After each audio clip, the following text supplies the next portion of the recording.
Welcome to More Nevuchim, our lecture on Guide for the Perplexed. I think we're up to 116 or 117. Anyway, when I say page numbers, for those that are watching the recordings, I'm referring to this book, the Shlomo Penis edition, volume 2. That's what I'll be reading from. I'm right now on page 518 in section 3 of the guide, page 29. The second paragraph, which starts, I shall now return to my purpose. That's where we're up to. Now, the Rambam in this chapter is giving us a historical lecture on what the beliefs of the Sabians were. And the Sabians, as we described last time, is Rambam's catchphrase for which refers to the idolaters, the pagans that existed prior to the giving of the Torah. So the pagans that were around prior to monotheism taking hold over the general population. So, and as we pointed out last time, in order to describe the law, the Rambam is describing now the reasons for the mitzvot, the reasons behind the rules and that Hashem gave us. And he's discussing the reasons for the laws against Avodah Zarah and why God was so strict and so I don't know what the right word, so strong in his condemnation of paganism and how we have to uproot it and how brutal the uprooting is described in the Torah that we're required to do. And in order to do that, the Rambam had to go and explain, well, what is this paganism? What is this, what the Sabians believed? So in order to understand the Torah's laws, he went to the milieu, he went to the history, he went to the books, read all about what the Sabians were like. And from there, he was able to understand, okay, well, if the Sabians were this bad, now I can understand the Torah's laws. And I pointed out last time, and I'm probably going to say it again several times tonight, that this approach is not specifically Rambam's research into Sabians, because Rambam's research into ancient pagan practices would pale in comparison to a modern anthropology textbook and the knowledge that we have on ancient civilizations and their various religions. So the point is not really to appreciate Rambam's analysis of pagan practices and beliefs. The point is to appreciate his method, right? His method of, if I want to understand the Torah and why the Torah gives me these laws, now let me look into the history. Let's look into what the world was like when the Torah was given. And then maybe I can understand. I'm going to pause my this for a second. I have the door open to my dryer and it's really loud. So give me 1 second. Hold on. Good. Well, yeah, even if you couldn't hear it, to me it was loud. So anyway, so so it's the method, right? And it's a method which I don't know if I'm 100% accurate in saying that the Rambam was the first to employ it. There may be, but he's certainly the first major figure of Jewish philosophy to understand the mitzvah based on something like this. There's exceptions to that rule, but it's certainly true to say that he's extremely influential. And having the Rambam as a guide, it allows us today to do similar types of research when trying to understand the Torah, and when trying to understand the Torah, to do archaeological research, historical research, study the language of the time, study, in order to understand what the Torah is doing.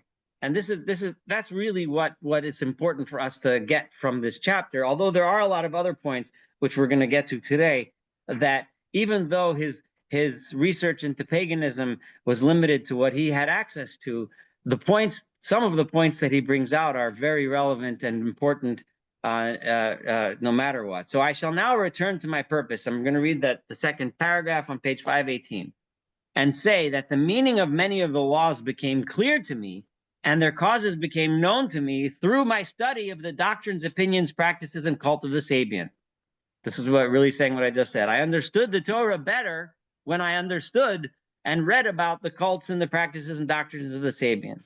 As you will hear, when I explain the reasons for the commandments that are considered to be without cause, I'm going to start explaining to you later on many of the reasons for the mitzvot, the reasons for the commandments that seem to have no reason or purpose. And this is an introduction which we're going to find in farther chapters. It will make sense to you when you understand the historical context within which they were given. Okay? I shall mention to you the books from which all that I know about the doctrines and opinions of the Sabians will become clear to you, so that you will know for certain that what I say about the reasons for these laws is correct. And I'm going to mention to you, I'm going to tell you the research that I did, the Rambam says.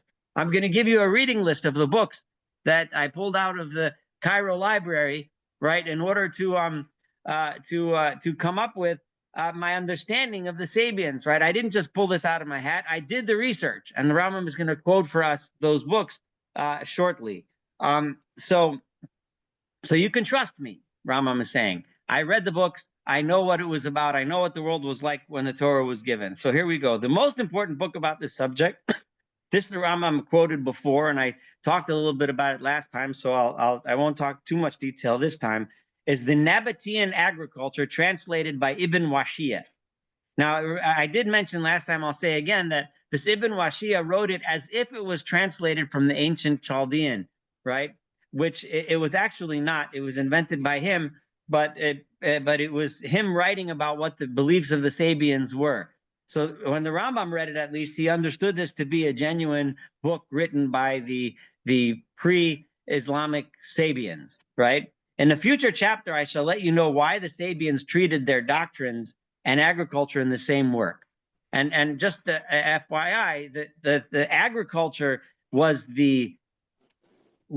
obviously the underpinning of life, of human life and civilization. Without agriculture, civilization wouldn't have existed. So most of their doctrines of Avodah Zarah, of paganism, revolved around having a bountiful harvest.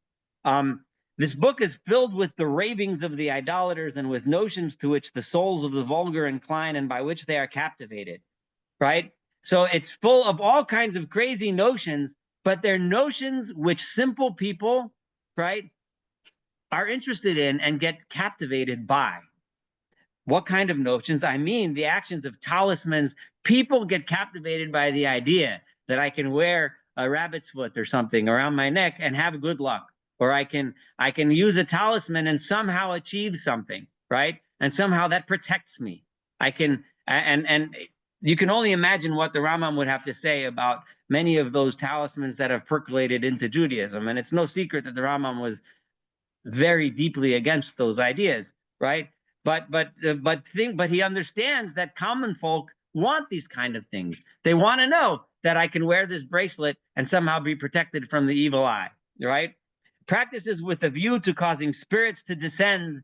That if I do this, then the spirits will come from upstairs, or demons and ghouls living in deserts.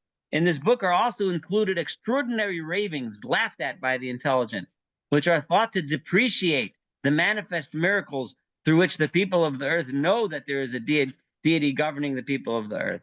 The bottom line is that these silly beliefs cause people to denigrate the idea. When you start to believe, right, that talismans work and that you can get demons and ghosts and goblins and whatever it is that you're professing, it ruins people's appreciation of the true God. It ruins the people's appreciation of knowing that thou mayest know that the earth is God's and that I am the Lord in the midst of the earth. In other words, the real miracles of creation.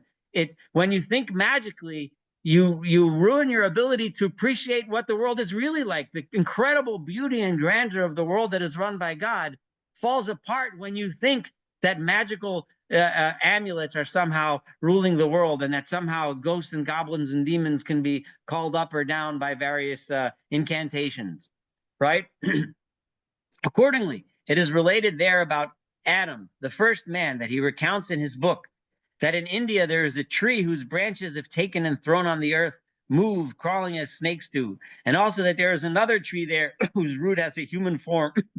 This root may be heard to growl and emit isolated words. He also narrates that if a man takes a leaf of an herb whose description is given and puts it against his breast, he becomes hidden from people and is not seen, some invisibility cloak of sorts, where he comes in and goes out. Or if this herb is used in fumigations under the open sky, people hear a sound and fearsome voices in the atmosphere while the smoke rises. There are many such fables in this book, told in the course of setting forth information about marvels in plants and the properties of agriculture. In this way, the miracles are criticized and the suggestion made that they are worked by means of tricks. right? So the idea being that the true miracles of nature are minimized when you make it into things being ruled by spirits and demons and magic and so on. So the true grandeur of nature is covered up and taken away when one looks at the world in this magical way. In one of the fables figuring in that book, it is mentioned that an Althea bush, which was one of the asherot that they used. That's the Asherah is a tree that the Torah repeats and Tanakh repeats over and over again. It's a tree that was worshipped. Exactly what it was. The scholars talk about it a lot. It's not the point right here, but the bottom line is that in this book, one of their Asherot, as I have let you know, remained for 12,000 years in Nineveh. That it quarreled with a mandragora, which is a mandrake, because of the latter's wanting to take its place. That the individuals who used to receive prophetic revelation from that tree were deprived of the revelation for a while after the interval of time. It informed him by such a, I'm reading this quickly on purpose. If you're really interested in these legends, you can read it more carefully.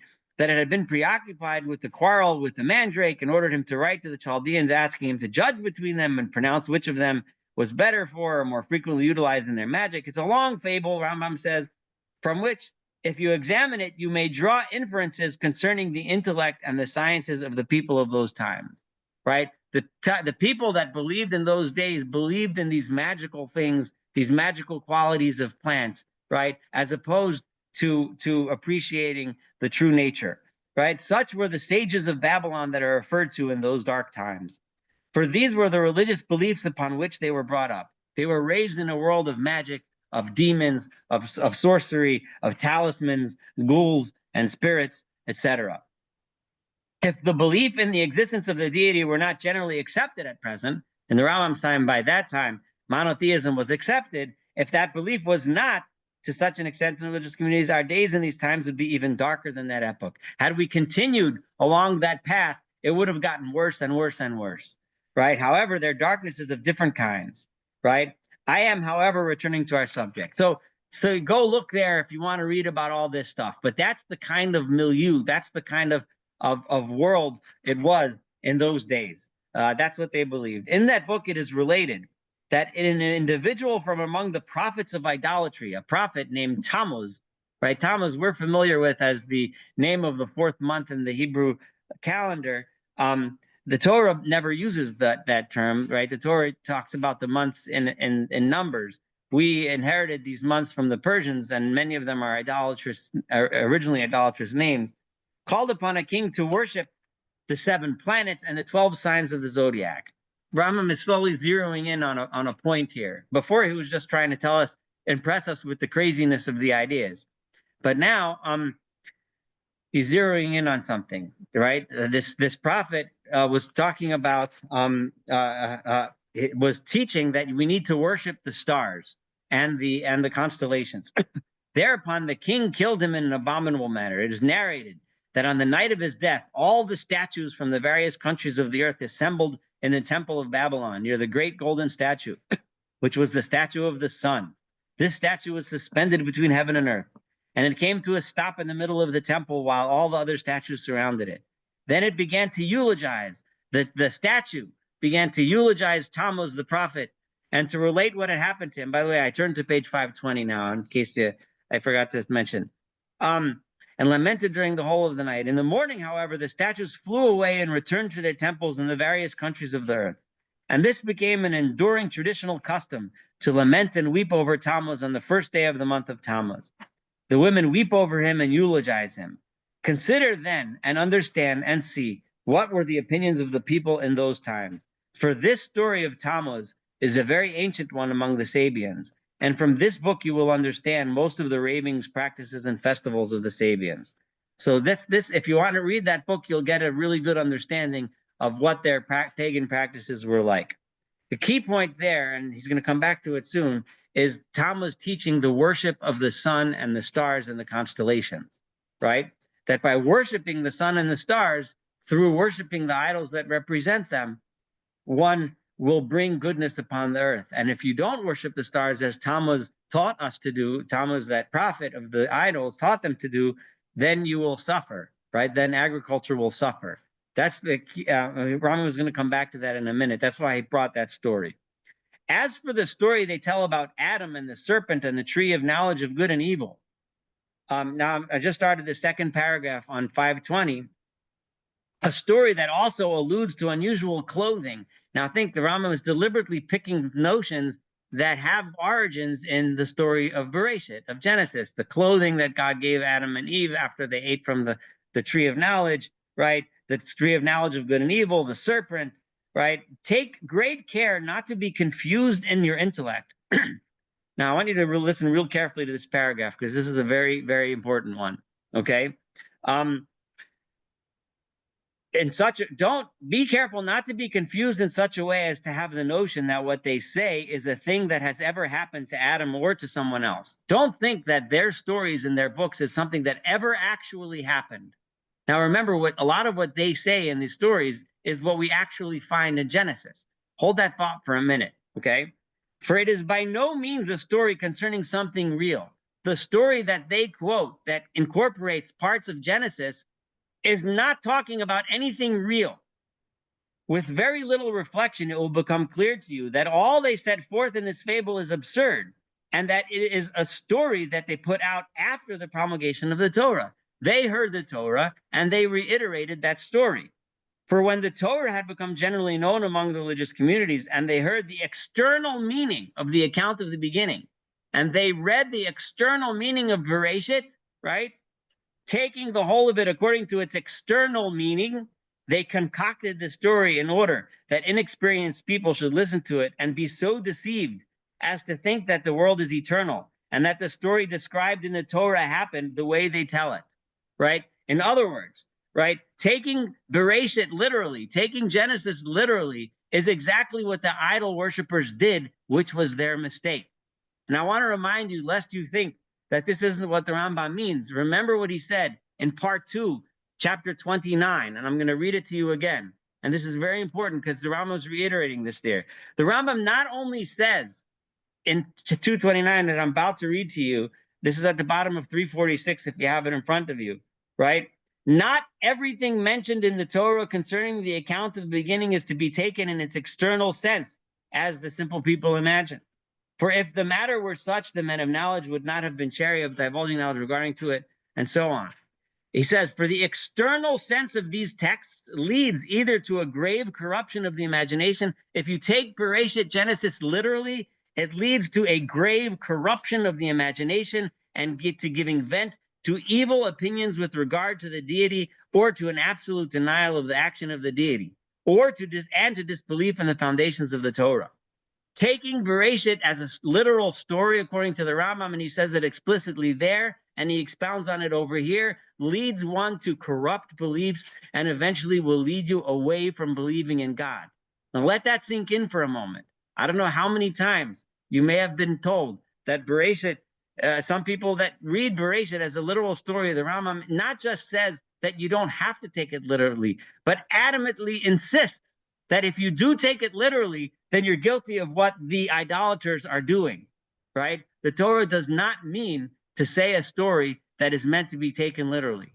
And so I think I said it strongly enough, right? Bereshit is not meant to be literal according to the Rambam, and adamantly, strongly so, okay?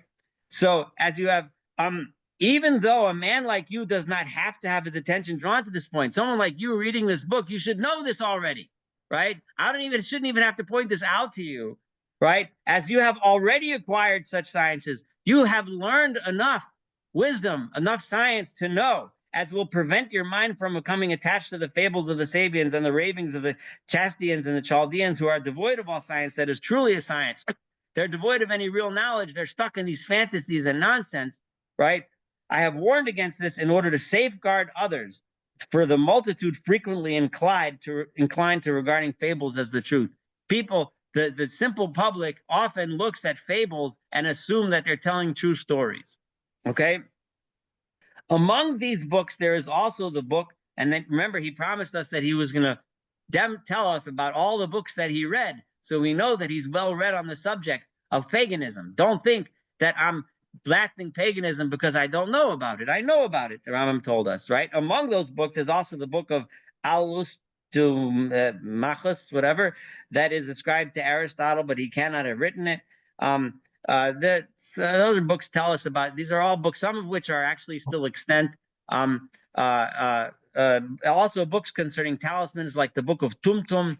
Tumtum was a supposed Hindu writer who may or may not have actually existed, but among the Islamic culture of the time, his books were quoted, and they were usually used to make fun of the Hindu silly beliefs in pagan gods, right? So the book, whether or not it was actually a Hindu book, I have no idea. Probably not. But regardless, that's what it was. And that's a book that the Rambam had access to. The book Al-Sarb and the book of the degrees of the sphere and the forms appearing in each of these degrees, and also a book concerning talismans that is likewise attributed to Aristotle, a book ascribed to Hermes, and the book written by Ishak al-Sabi on the defense of the religious community of the Sabians, and the big book of the same author concerning the laws of the Sabians, the details of their religion, their festivals, sacrifices, prayers, and other matters belonging to their religion. All the books that I have mentioned to you are books of idolatry that have been translated into Arabic. These are the ones Rambam says I was able to read because they were translated into Arabic so I could read them, right? But there's no doubt that they are a very small part of this literature if compared to the writings that have not been translated and are not even extant. There probably were hundreds more books of the Sabians that I don't have access to. Either no one does or I don't, because they're never translated. However, the books extant among us today contain an exposition of the greatest part of the opinions and practices of the Sabians. Some of the latter are generally known at present in the world. I mean the buildings of temples, the setting up in them of images made of cast metal and stone, the building of altars, and the offering up upon them of animal sacrifices or various kinds of food, the institution of festivals, the gatherings for prayer, and various kinds of worship in those temples, in which they locate highly venerated places that are called by them the temple of the intellectual forms, as well as setting up of images on the high mountains, and so on and so forth, the veneration of the Asherah, setting up of monumental stones, so those are matzevot, and other matters of which you will learn in the books to which I have drawn your attention. If you want to know about it, read all about it. Okay, the knowledge of these opinions and practices is a very important chapter in the exposition of the reasons for the commandments. In order to truly understand the commandments as I go through them with you, Rambam says, you need to understand what the environment was like and what the people were believing in and living and practicing at the time that the Torah was given. And that's why you have to read all of these books. If you want to know to understand the Torah, you have to understand what the Torah was coming up against, right? Or trying to teach us away from. For the foundation of the whole of our Torah and the pivot around which it turns consists in the effacement of these opinions from the mind and of these monuments from existence. The point of the Torah is to get rid of this kind of thinking, to get rid of this kind of magical thinking, this belief in spirits and ghouls and goblins, right? But rather, the Torah wants to lead us in the true direction of God with respect to their effacement from the minds. It says, lest your heart be deceived, and so on, whose heart turneth away this day, and so on. And with respect to their effacement from existence, in other words, I want to lead you in the right direction, and I want to get you out of the wrong direction. You shall break down their altars and hew down their groves, etc. These two purposes are reiterated in a number of passages. For this is the first intention extending over the whole of the law. This is the first main reason for the Torah. As is made known to us by the sages, may their memory be blessed, in their transmitted commentary on his dictum, may they be exalted. Even all that the Lord has commanded you by the hand of Moshe, for they say, herefrom you may learn that everyone who professes idolatry disbelieves in the Torah in its entirety, whereas he who disbelieves in idolatry professes the Torah in its entirety. Cognize this, think of this. So here we have a couple of points that I want to make, and then I'll stop for questions before we go to the next chapter. But that concludes chapter 29. The bottom line, right, is they were stuck in all these magical thinking, which disabled them from seeing the true beauty of nature. When you start explaining things with ghouls and goblins, and this is something that's very relevant today, if you believe that the world is being ruled by magical powers, then you miss out on what the beauty of how the world really works, which is so much more miraculous, right? This is an important point. If you think that by doing silly things or doing incantations, that somehow controls the world, then you're missing the beauty of what actually makes the world work, which is so much more beautiful and leads us to an appreciation of God. right? That's a point that the Rambam made. The other point is is how this taking the stories of Bereshis and making them literal can also lead one astray. And this, I emphasized that a lot when I read it, so I'm not gonna try to push it again too hard. But it's so important to understand that if you think about things that are meant to be metaphors, and you try to think that they're literal, that they're actual, that they're historical, you're in danger of making a mockery of the Torah, right? But if you look at it and understand its truths in the metaphor, and you understand how the lessons that are trying to be taught, then you have profound lessons and profound meaning. And then the third idea is that if we understand what the world was thinking at the time, we can understand better the reasons for the mitzvot, the reasons for the Torah, and that chapter 30 really continues on this theme. But I'm going to stop here for comments and questions. But hopefully, we should have a chance to finish 30 tonight. Anyone have anything to say? If not, I'll go on. All right, fine, I'll go on, and please interrupt me if you want to. Chapter 30, right? When you consider these ancient and unhealthy opinions, right, that I just described to you, it will become clear to you. I'm on page 522 for those that lost me at the beginning of chapter 30. That among all men, it was an accepted view that through the worship of the stars, the earth becomes populated and the soil fertile.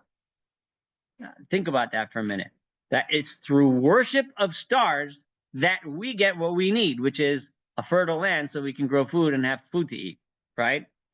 They're men of knowledge, as well as the ascetics and men of piety among them, the ones who were dedicated and devoted to their religious beliefs, preached this to the people and taught them that agriculture, on which the existence of man depends, can only be perfected and succeed according to which if you worship the sun and the stars. If you anger them through disobedience, the land will become barren and devastated. There's a fundamental problem here. And the Rambam is not really hiding this. If you think that it's through worship that we get, right? Through worship that we get a land that works, right? And through disobedience that we get a land that does not work for us. There's a fundamental flaw there, right? The Rambam is going to be developing and has been developing until now the idea that keeping the laws of the Torah actually makes the world a better place, right? Remember how he told us the laws of the Torah were designed so that our society should work, right?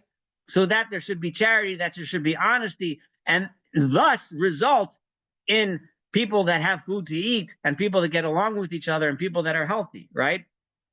The Torah does not work in such a way that it's through worship that we suddenly get bounty, and through disobedience that we through disobedience of God or the gods with lowercase in this instance, that we don't get what we need from the land, right? So in their books, they say that Jupiter had been angry with the wildernesses and the deserts, and that they therefore lacked water and lacked trees and were inhabited by ghouls. They had a very great esteem for the peasants and cultivators of the soil because of their being engaged in cultivating the earth, an occupation that conforms to the will of the stars and pleases them. They said when you cultivate the earth, you get goodwill from the stars because the stars love it when you cultivate the earth, because that's what the stars want. Not because cultivating the earth actually is how you get a better crop yield, which is how the Rambam would explain it, but cultivating the earth makes the powers and the stars and the idols feel good about you, right? The reason why the idolaters had a great esteem for oxen, right? And the Rambam is going to use this to explain certain laws later on. But remember, he's referring to the Hindus that venerate oxen right now. He's going to say it more explicitly later. He's hinting to it now, right? What's the utility for the latter in agriculture? Because the oxen are so important in agriculture. They even said it was not permitted to kill them because force was joined in them to handiness for man in agriculture. The oxen only acted thus and submitted to man. In spite of their force, why would a strong ox listen to me? And I'm a weak guy. The ox could just shove me over, stomp me down, and run away, right? He's doing it because the gods were pleased with their work in agriculture. The oxen are trying to please the gods, right? Inasmuch as these opinions were generally accepted, the idolaters connected idolatry with agriculture. They said that it's idolatry that brings about success in agriculture, the latter being necessary for the subsistence of man and of most animals. Accordingly, the priests of idolatry preached to the people during their assemblies in the temples and fortified in their minds the notion that through the practices of this cult, rains would fall, the trees would bear fruit, and the land would become fertile and populous. That how do we get a fertile land? By worshiping in the temples. Consider what they say in the Nabatean agriculture, in the passage on the vineyard. You will find there the following text. All the ancient sages have said that the prophets have commanded and prescribed to play on musical instruments before the statues during festivals. They said, and they were truthful. Remember, he's quoting now, right, from this book, that the gods were pleased with this and accorded the best reward to those who acted thus. They multiplied the promises concerning this, promising that is a prolongation of life, a warding off of calamities, the disappearance of infirmities, the fertility of the sowing, and the thriving of the fruits. The text of the Sabians continues up to here. That's the end of my quote, Rambam said. Now, inasmuch as these notions were generally accepted, I'm at the second paragraph on 523 now, so that they were regarded as certain, and as God, may he be exalted, wished in his pity for us to efface this error from our minds, and to take away fatigue from our bodies through the abolition of these tiring and useless practices, and to give us the laws, right, the Torah, right, the mitzvot, through the instrumentality of Moshe, our master. So God, in the latter, Moshe informed us that in God's name may he be exalted, that if the stars and the planets were worshipped, their worship would be a cause for rain ceasing to fall. So Moshe came and taught us something. Now, I want to make a point here, and in case you don't believe me, I'm going to quote from the comments in the Goodman-Lieberman version, right? Hold on one second. That even though, as we learned, if you remember in chapter 27 in part 3, right, that this isn't exactly true, right? It doesn't work this way. That so simply that if we pray to, if we commit pagan worship, that suddenly our plants will stop growing, right? Rambam doesn't believe in such a connection that it works automatically that way. Things grow because we plant them and cultivate them, right? So, but Moshe still told us, in order to get us away from such beliefs, right? In their quote, it's a morally and spiritually motivated teaching, although not literally true. And they refer us back to chapter 27, which we can go back to if you want to. But so that if the stars and planets were worshipped, their worship would be a cause for the rain ceasing to fall, the land being devastated and producing nothing, and so on, for the fruit of the trees falling off, and misfortunes attending circumstances, for infirmities falling the bodies, and a shortening of life. If you pray to these idols, that's what you're going to get. Now, it is true on a certain level. What's the level that it's true on? If you ignore the way of the world and you think that by going and praying in the temple, I'm going to get what I need, then you will not have a yield. You will lose your health, or you will have a short life. It's true that if you depend on magic, you won't get anything. So it is true, but it's not true that A equals B, but it is true that if you do A, you're probably going to result in B. I hope that makes sense, right? So these are the intentions of the words of the covenant which the Lord made, and so on. You will find that this intention is reiterated in the whole of the Torah. The Rambam is telling us, what does it mean when it says, if you worship Avodah Zarah, you will suffer, right?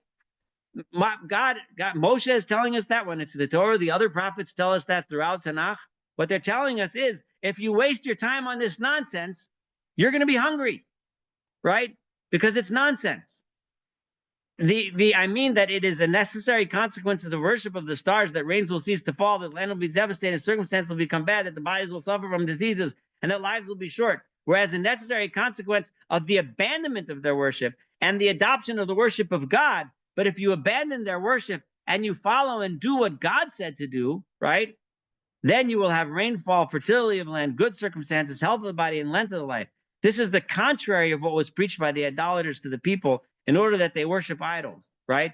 Because the laws of the Torah actually do lead physically, in actuality, to prosperity, to health, because that is the goal of the Torah, right? To, as the Rambam said, lead to a healthy society so that we can have what we need at physical level, so that we can then move on to the next level and bring about spiritual growth, and so on. For the foundation of the Torah consists in putting an end to this opinion and effacing its traces, as we have explained, right? So I'm going to stop here for today, and we can have some comments if anyone has anything to say. But fire away. I open the floor.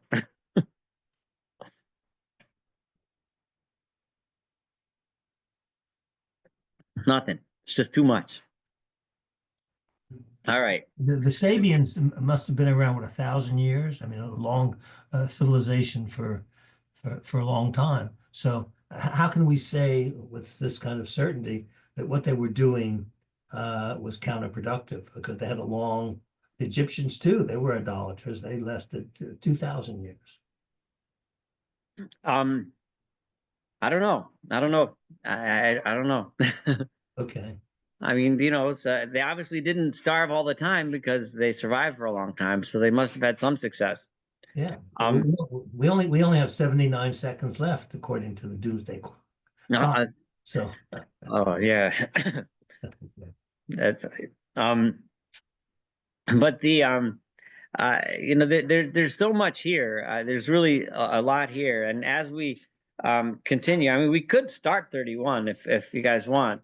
But if anyone has other comments, 31 is they're all everything from now to the end is the whole book is powerful, of course, but everything from now to the end is like, okay, Jack, I see you have a hand up. So the reason they survived so long is because they were in an ideal situation. They had the Nile, they had things that would happen no matter whether they did idolatry or not. They just assumed that idolatry kept it going, but obviously they were in a good situation. They were sort of in a sweet spot. And so it was going to happen whether they did that or not. It doesn't mean that idolatry was right or that it was working. There are a lot of things people do and they think it works, but it's not really working. It's just that it happens to occur.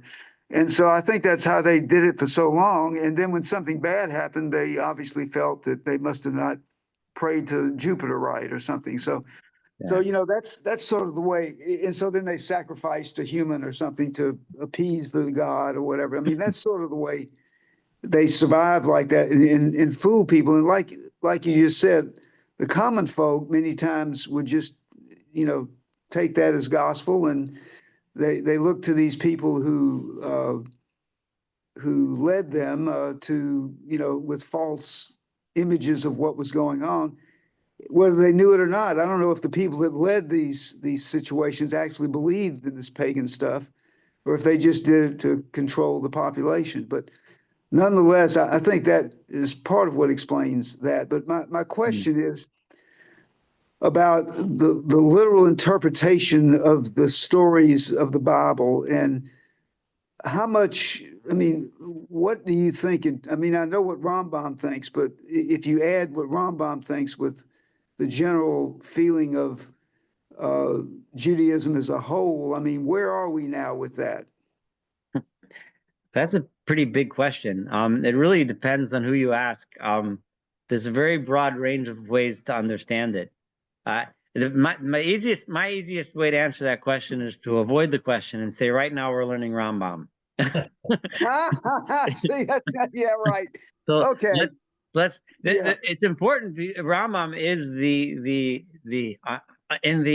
in the range of acceptable Jewish opinions, right?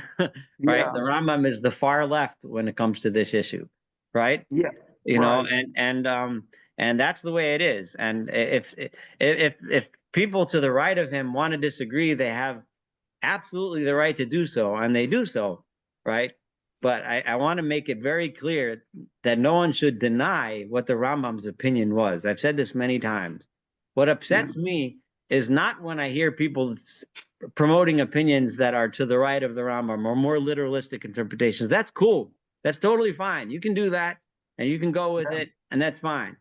But when you try to claim that the Rambam didn't say what he said, that just, excuse my language, just really pisses me off.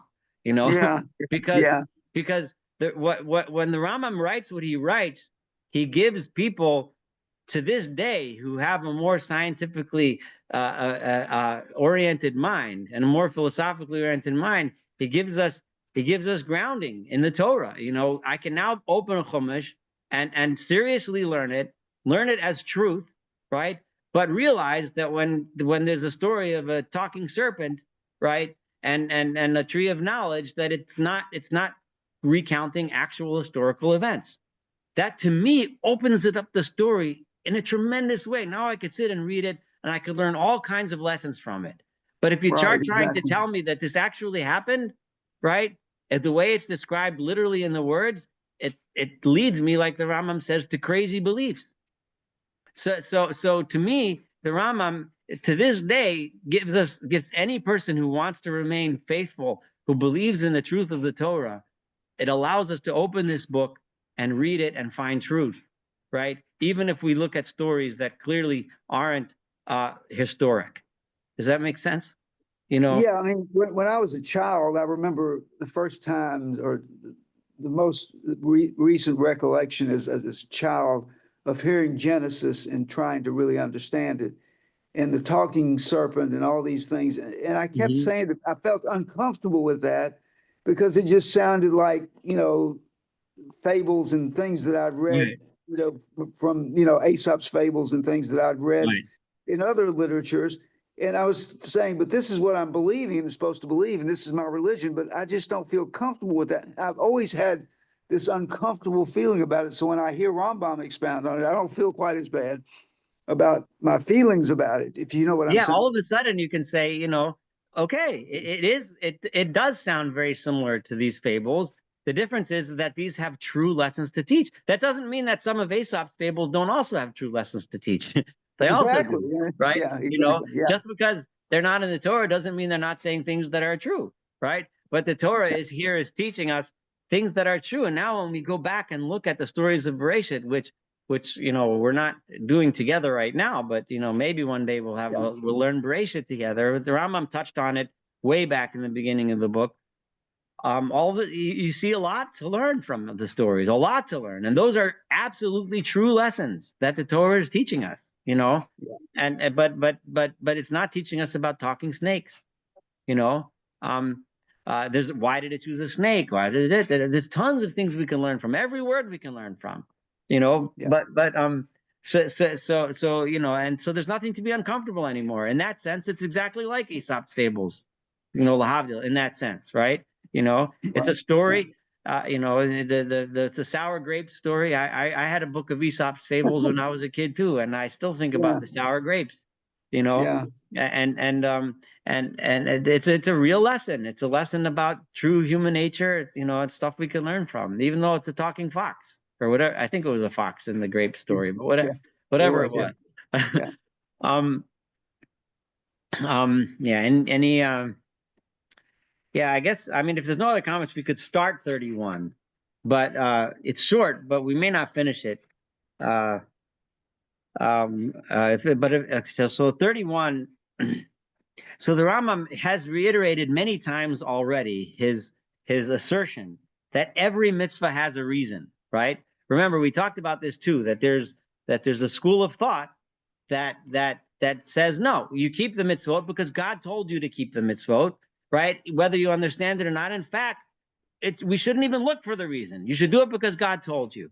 And I don't mean to say that that's not a legitimate school of thought within Judaism, but it's a different school of thought, and it's one that the Rambam did not subscribe to, and he's about to criticize it, right? There's a group of human beings who consider it a grievous thing that causes should be given for any law.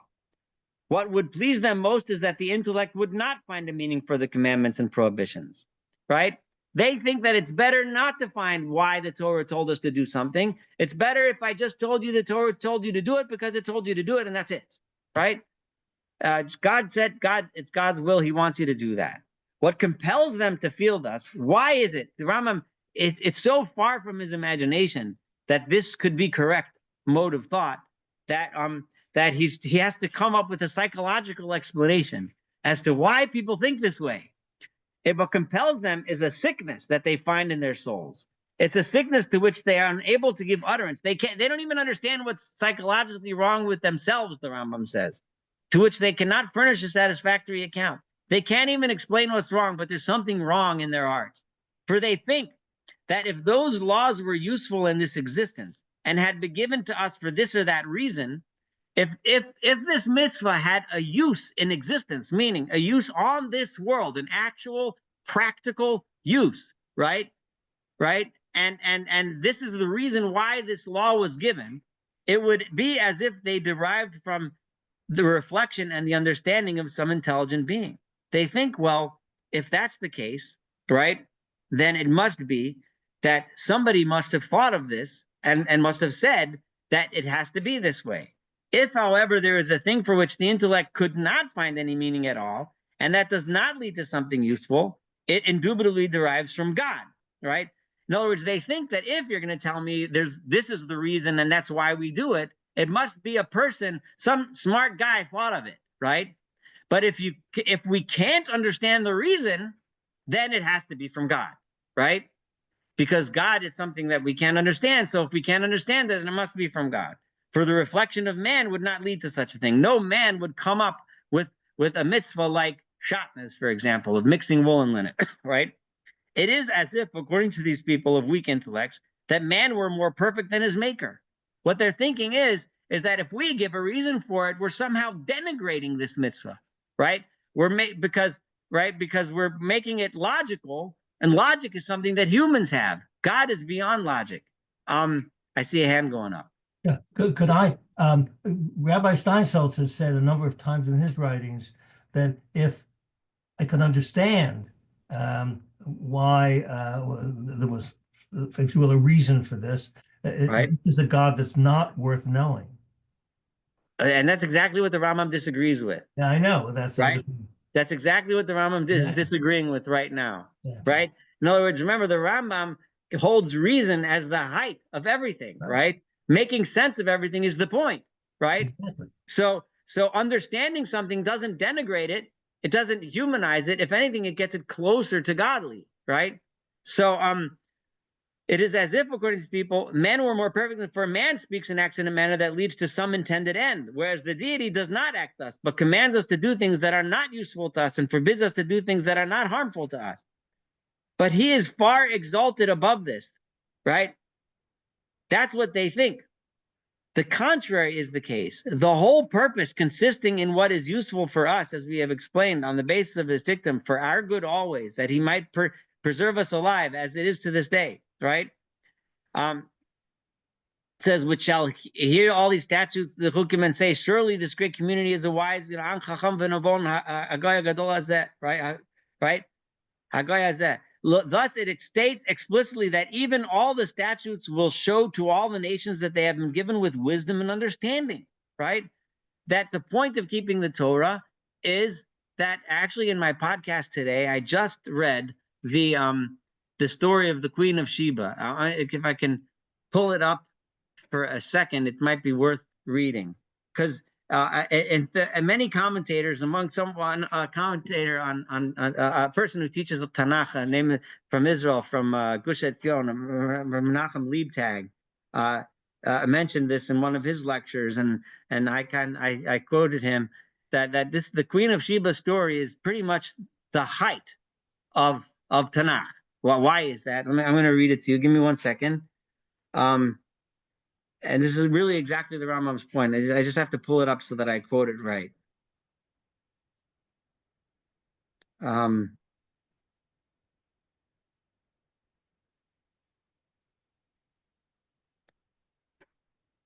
So she hears that Solomon is wise, right? She comes, and I'm not going to go through the whole story, but what is it that she hears? That she, I didn't, I heard so much about your wisdom, right?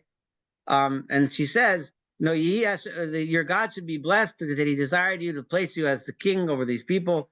He made you the king, lasosh, to do justice and righteousness, right? And the appreciation of your wisdom, right? In keeping the laws of God. Right, so when the people of the world, the outside world, come and recognize how intelligent and how much sense what we do makes, right? So now, if there is a thing for which no reason is known, and that does not either procure something useful or ward off something harmful, Why should one say of one who believes in it or practices that he is wise and understanding of great worth? The Torah makes no sense then. The point of the Torah, the entire point of the Torah, according to the Torah, is that the whole world should learn from us and see how wise and how intelligent and how much sense it makes what we're doing, right? Because what we're doing builds, as the Rambam said, a society which works, a society which functions, a society which brings health and goodness and cooperation and honesty to all the people within that society, so that we then create an environment, an atmosphere where we can then step up higher and achieve spiritual greatness, right? So the Torah has to make sense. If it doesn't make sense, how does the whole world look at us and say? If the whole world looks at us and sees us doing things that make no sense, then the Torah makes no sense, right? And why should the religious communities think it a wonder? If other religious communities, here he means people that have other religions, right? Why would they look at us and say, wow, these guys have it together, right? Rather, things are indubitable. I want to say something, right? One of the reasons for the success, the economic success of the Jewish community, say in the United States of America, we came impoverished to these shores when our peoples came in waves over the centuries to the shores.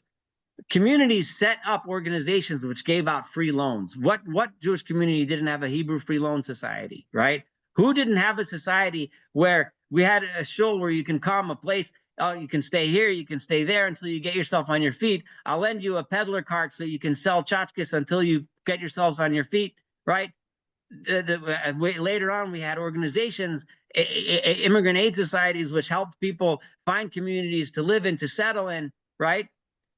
That's Am Chacham V'Navon, right? That's a nation of wisdom and intelligence. We achieved economic success. We achieved our abilities of living and having what to eat and having a home to live in and a community to be a part of because we followed the laws of the Torah, right? By following what the Torah teaches us to do, we then establish a society where we can then achieve spiritual growth. It makes sense. What we do makes sense. And when we do things like that, we set an example for the world. If we welcome people that are immigrants and we help them and we get them on their feet, right? And we help people who need it and we help the needy and so on and so forth. We keep the laws of the Torah. We're honest in business. We set good examples. We say what we mean and we mean what we say. We bring about a society where people prosper, right?